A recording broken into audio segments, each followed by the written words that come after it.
Koleda Belobog is probably one of, if not the most underappreciated units of all time. So far at least, that is. Rarely have I met anyone who was simply neutral towards her.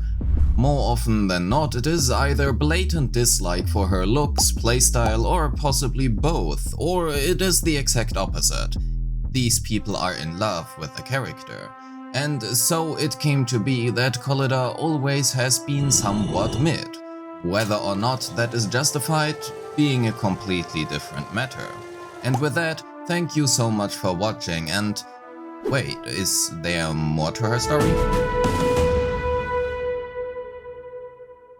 Leaving any like or dislike for Koleda aside, one thing is for certain. Unless you actually play her for a while, her kit feels extremely clunky. Slow animation times within a relatively fast-paced environment, is health buff which enhances her basic 3 and 4 but no way of getting there quickly, a frankly mostly useless additional core passive, and an agenda that she doesn't do anything outside of her EX special. And at least that last part couldn't be more wrong. When the game was released, Koleda was in an extremely unfortunate position.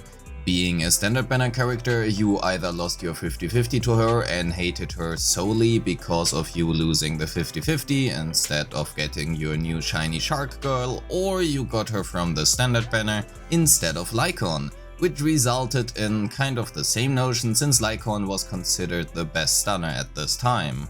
Not because his stuns have been the fastest, but because of his synergy with Alan, who was frankly the only premium unit at that time.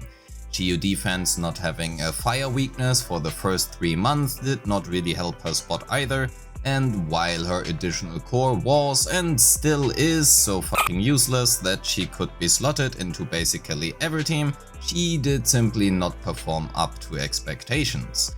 No fire weakness meant effectively 20% less stays from her, and with Koleda's somewhat clunky and frankly slow basic attacks, she was quickly disliked by a large part of the community.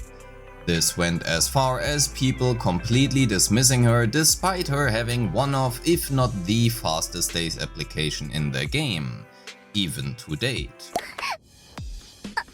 Insane discounts and affordable prices? Wow, explosions.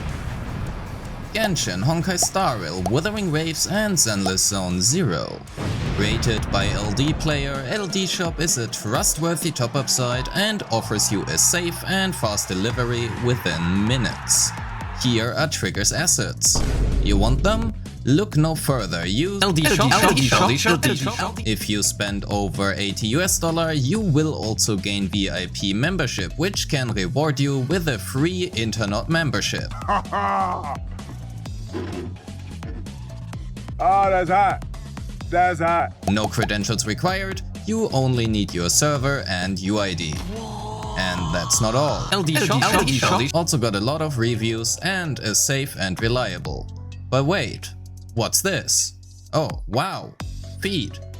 Use my link in the description or pinned comment and you can save money today. Me? You? No, yes. Oh. That's ldshop.gg, and with my link you receive a 10% off and 5% off coupon. That's cool. I'll remember you.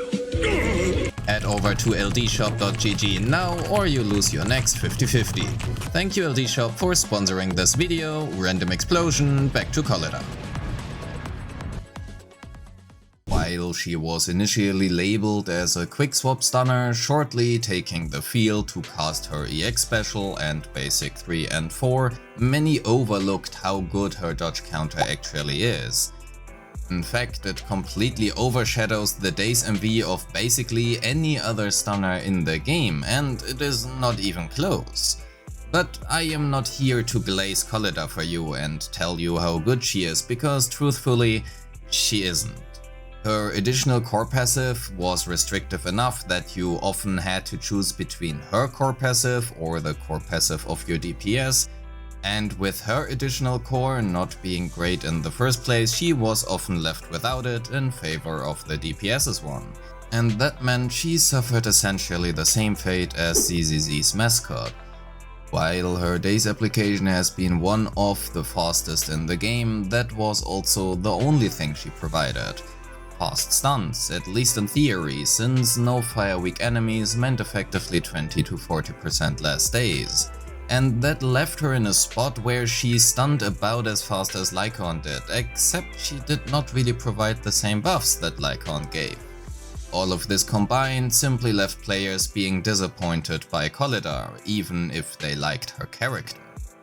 Fast forward a few patches and Bernice released, and with that we also finally had a fire weakness in Shio defense. Except it did not really help Koleda. With disorder teams, namely Jane Bernice or Piper Bernice being the new meta, and both Jane and Piper both wanting field time, Koleda simply offered much less to these teams than, well, basically any support. Even hypercarry Jane teams, which mainly ran Seth, did not leave much room for a stunner who did not provide buffs for Jane.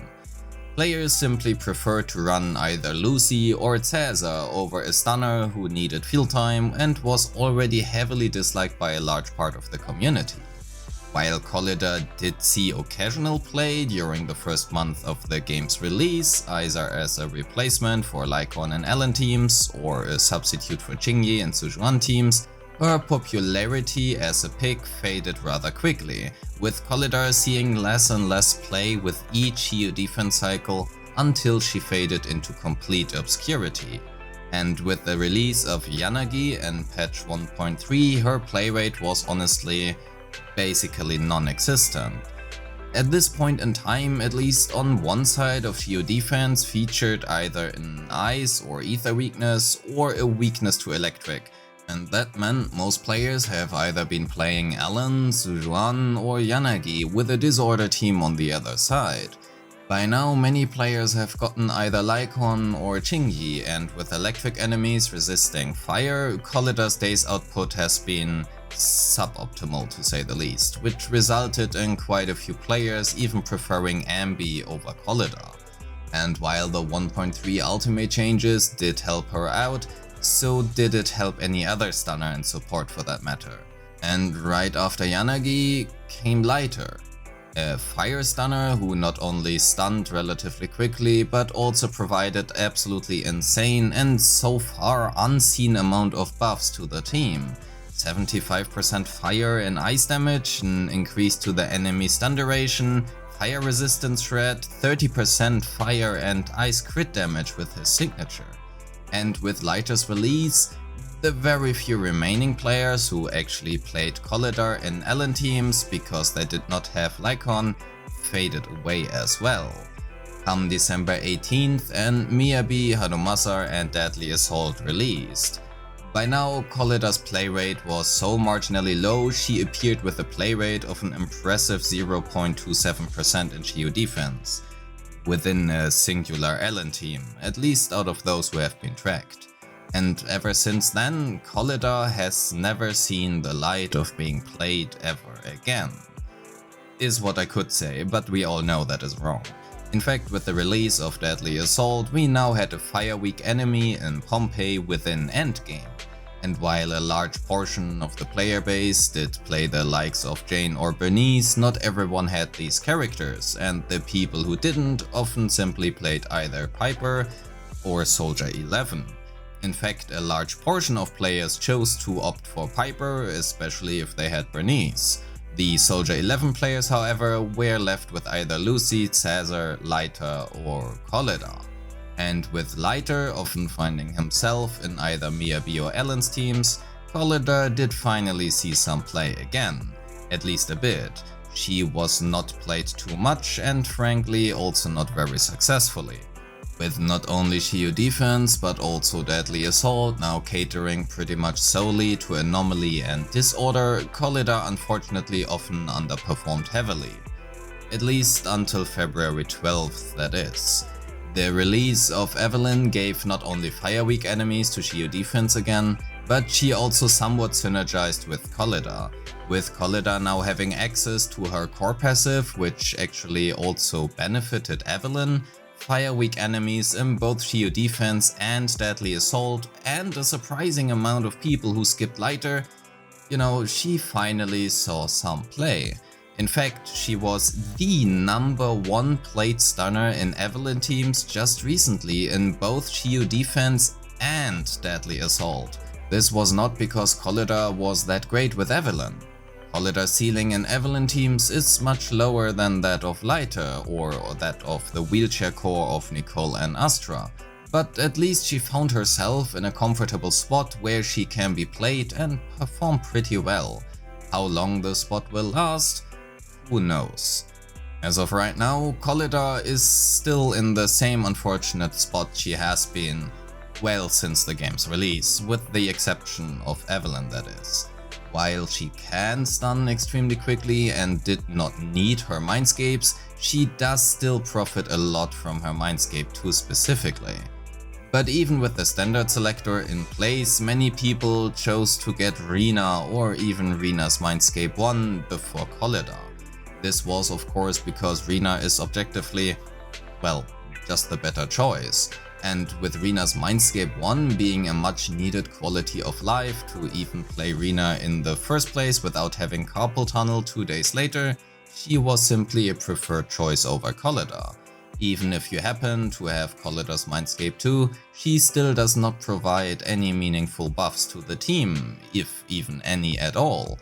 And while in theory at least she could gain bonus points for being part of an accessible free-to-play new player team with Soldier 11, both of them are locked behind the RNG of the standard banner, losing the 50-50 or the standard selector, which a new player will frankly not obtain too quickly.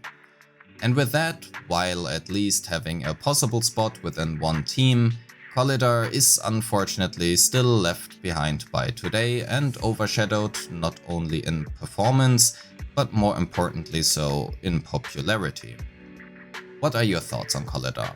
Do you think she will find an uncontested spot in a niche in the future, or will she always be overshadowed by Lighter or new stunners to come? Let me know in the comments. Thank you so much for watching, don't forget to like the video and subscribe for more Zenless on Zero content, and have a great day. Peace.